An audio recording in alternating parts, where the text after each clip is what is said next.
is why we have differences.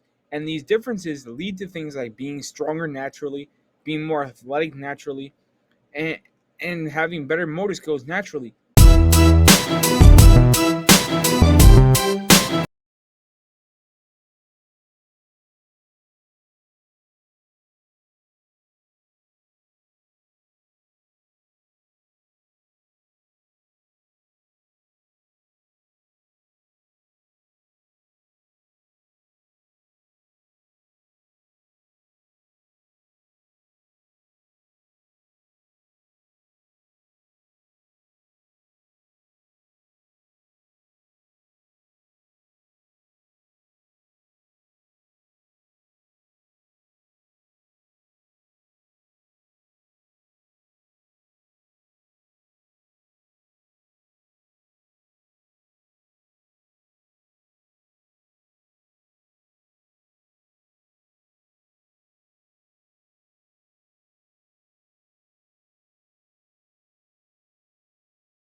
Differences. And these differences lead to things like being stronger naturally, being more athletic naturally, and having better motor skills naturally. And that just happens because of our biological differences. So to say that something is about sexism is not true. It's absolutely false and it's bullshit. It's absolute bullshit that they push, okay? It's because they don't want to acknowledge the fact that this woman had an advantage over the biological women. She had an absolute advantage. Let's get into the article. So, Tokyo, did you blink and miss it? The moment that the women's sports was destroyed. I love the sarcasm, this bullshit sarcasm. Oh, remember, did you see when the women's sports were destroyed? A frothing white right wing had predicted that the legitimacy of women's sports would forever be undermined by the participation of a transgender woman at the Tokyo Olympics. Oops, didn't quite happen that way. No, you know why it didn't happen that way? She threw it. She threw it. We're gonna get into that. I'm gonna show you the clips and you can decide for yourself. But Laura Hubbard absolutely threw this. She did not. She's way stronger than she attempted. Her attempt was around 10 kilograms lighter, and she somehow failed compared to her personal best. Monday was an interesting night at the Olympics. In downtown Tokyo, an overflow of media crammed into the weightlifting venue to witness New Zealand weightlifter Laura Hubbard becoming the first transgender woman to compete in the Olympics. It was quite a zoo. 2 hours north, Canadian starting midfielder Quinn played a semifinal at Kashima Stadium in front of only a handful of observers.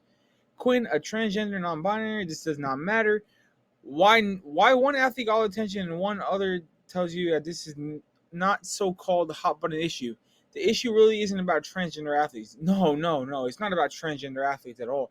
Absolutely not. It is not about the fact that these people have gone through puberty as males, have had the testosterone levels for their entire lives up until around their 30s as males, had all the male characteristics, had male muscular development, had the myonuclei, which this is it gets built up in your muscle, right? So just because let's say you tank your testosterone to the most minimal amount, you still have your cells in your body still have the myonuclei that you created from weight training previously. They don't go away. Your testosterone goes away. Maybe your ability to grow more muscle can go away, but your ability to basically have similar strength and similar muscularity kind of stays. Anyway, it's all about sexism. It's all about sexism, guys. All about sexism. No matter how the genders and identities shake out, the common bond is the dismissal of the ability of female athletes. Hubbard, assigned male at birth, assigned, like they gave her a name tag. Oh, you're male. You're male. Bombed out of the Olympics, failing to complete a successful lift. Her quick departure left the frantic tabloids grasping rather than regurgitate the tale of outrage they had hoped to deliver again. The young women took the medals. China's Li Wenwen. Yeah, she's an absolute tank. That's a real woman competing. That's a tank. One gold. Great Britain's Emily Jade Campbell, 27, and America's Sarah Ruggles, 33, took bronze. That disrupted the assumption that those assigned male at birth are naturally superior at sports. Again, okay, you're going to have outliers, right? You're going to have some males who aren't superior to women naturally at sports or at athletic endeavors, just because that's how it works. There's outliers all the time. Just like you can't say every Asian is extremely smart because there might be some that aren't, right? But you can look at the data and it shows that overall they have higher IQs than normal people. Same thing with men.